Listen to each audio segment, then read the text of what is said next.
Hello this is Parvathy Puthenpurakkal here. അപ്പോൾ ഇന്നത്തെ ഒരു ഫാമിലി ഗെറ്റ് ടുഗദർ വ്ളോഗാണ്. എൻ്റെ ഫാമിലിയിൽ ഗെറ്റ് ടുഗദറിന് പല റീസൺസ് ആണുള്ളത്. ഇന്നത്തെ റീസൺ ഇതാണ്. ഇതെൻ്റെ ചേച്ചിയുടെ മോൻ ശ്രീഹരി. അവൻ്റെ ബർത്ത്ഡേ സെലിബ്രേഷൻ ആയിരുന്നു ഇന്ന്. ഞങ്ങളുടെ വീട്ടിൽ എന്ത് വിശേഷം ഉണ്ടെങ്കിൽ എല്ലാവരും വരും. ദേ ഇത് കണ്ടില്ലേ, ഒരുപാട് മെമ്പേഴ്സ് ഉള്ള ഒരു ഫാമിലിയാണ് എൻ്റെത്. എല്ലാവരും കൂടെ കൂടുമ്പോൾ നല്ല രസമാണ്. എന്തൊരു ചെറിയ കാര്യമാണെങ്കിലും അത് സെലിബ്രേറ്റ് ചെയ്യുന്നൊരു ഫാമിലി കൂടെയാണ് എൻ്റെത്. അങ്ങനെ ഇന്ന് ഈ ഒരു ബർത്ത്ഡേ മാത്രമല്ല എൻ്റെ വീട്ടിൽ മറ്റൊരു ബർത്ത്ഡേയും കൂടെ ഉണ്ട്. ഇത് ഞങ്ങളുടെ വീട്ടിലെ മിനി ടീച്ചർ, എൻ്റെ മാമിയുടെ ബർത്ത്ഡേ കൂടെ ആയിരുന്നു ഇന്ന്. മാമിയുടെ 2 മക്കളും പുറത്താണ്. അപ്പോൾ അവർ അറേഞ്ച് ചെയ്തൊരു സർപ്രൈസ് കേക്ക് കട്ടിങ് ആയിരുന്നു ഇത്.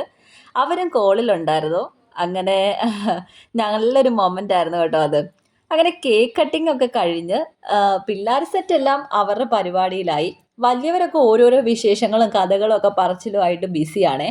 ഇതിൻ്റെ രണ്ടിൻ്റെ ഇടയിൽ പെട്ട എന്നെ പോലുള്ളവർ ദേ ഇതുപോലെ പിള്ളേരുടെ കൂടെ കളിക്കുകയും കഥകൾ കേൾക്കുകയും ഒക്കെ ചെയ്യും. അങ്ങനെ ഫുഡെല്ലാം കഴിച്ച് ബിരിയാണി ആയിരുന്നേ കഴിക്കാൻ. പിള്ളേർ ദേ വീണ്ടും അവരുടെ പരിപാടിയിലോട്ട് പോയിട്ടുണ്ട്. ഫുൾ തകർപ്പായിരുന്നു കേട്ടോ അവിടെ. ഇത് ബോയ്സ് ഗ്യാങ്ങാ, ഇനിയും ഉണ്ട് കേട്ടോ കുറേ പേര്. അങ്ങനെ ഗേൾസ് ഗ്യാങ്ങിനെയൊക്കെ കിട്ടിയപ്പോൾ കുറച്ച് നേരം ഡാൻസ് ചെയ്യാമെന്നോർത്ത് എല്ലാവരെയും കൂടെ പിടിച്ചു നിർത്തി ഡാൻസ് ഒക്കെ കുറച്ച് നേരം ചെയ്തു കേട്ടോ. അപ്പം ഞങ്ങൾ ഓർത്തു ഈവനിങ് ആയപ്പോൾ എനിക്കൊന്ന് ബീച്ചിൽ പോയിട്ട് വരാമെന്ന്. എൻ്റെ അമ്മയുടെ വീടിൻ്റെ തൊട്ടടുത്താണ് കേട്ടോ ബീച്ച്. ജസ്റ്റ് ഒരു 5 മിനിറ്റ്സ് അത്രേ ഉള്ളൂ. അങ്ങനെ ഞങ്ങൾ ബീച്ചിൽ പോയി. പിള്ളേരെ അങ്ങ് തുറന്നു വിട്ടപ്പോൾ തന്നെ അവർ നല്ല ഹാപ്പിയായി. ഞങ്ങളും അവരെ വാച്ച് ചെയ്ത് കുറേ നേരം അവിടെ ഇരുന്നു. അപ്പോൾ അത്രയേ ഉള്ളൂ. താങ്ക്